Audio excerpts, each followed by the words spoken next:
In Hellblade, we wanted to create a combat system that was more immediate and more grounded than in our previous games. One that didn't require the player to memorize combo strings and skill trees, but at the same time required skill and mastery.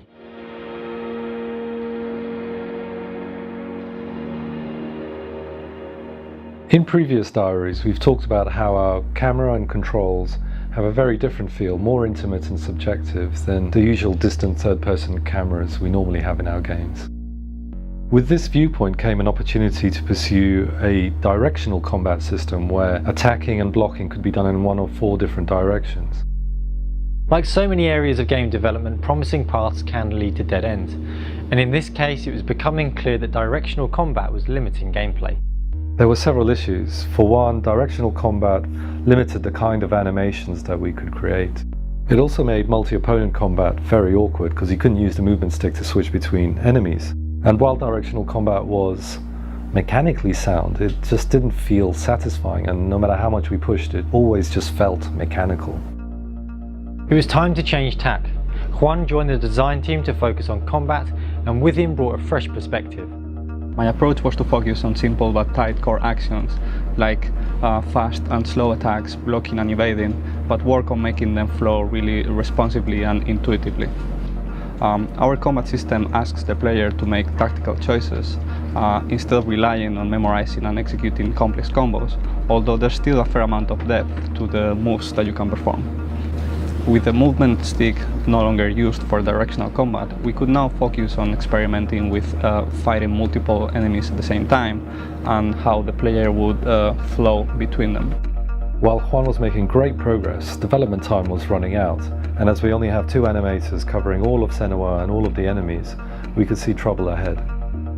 Nevertheless, we felt there was an opportunity to take a different approach, and we wanted to test this out. So we reached out to a skilled stuntwoman who could perform the types of moves that we imagined Senua capable of.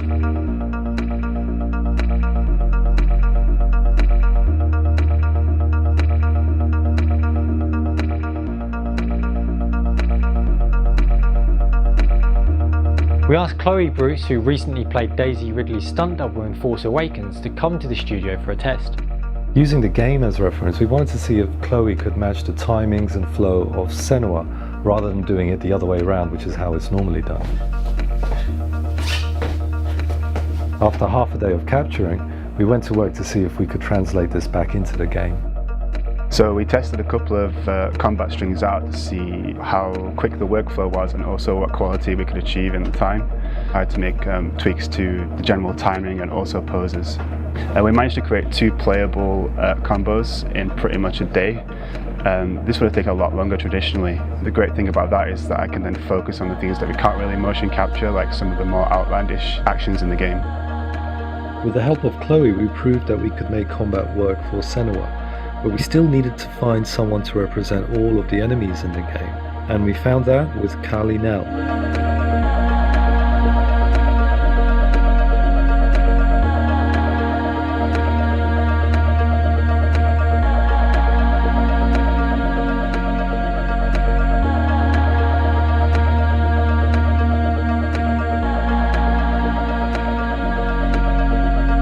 With our combat mocap tests complete and with Chloe and Callie on board, we had everything in place to make it work.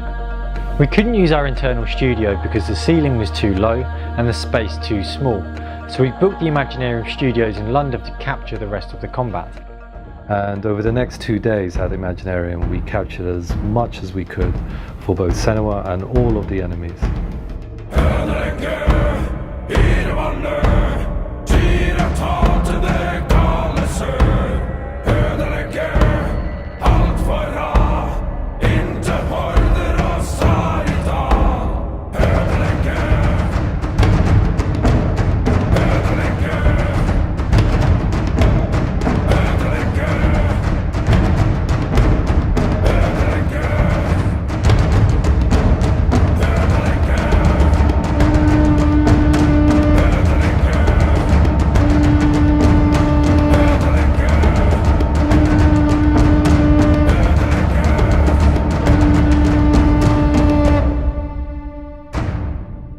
The direction we're heading in seems to be paying off. With mocap we have a better base of realism, without directional combat, we have more freedom to explore styles and moves. And so we're working on this hard right now, and we hope to show you the results pretty soon.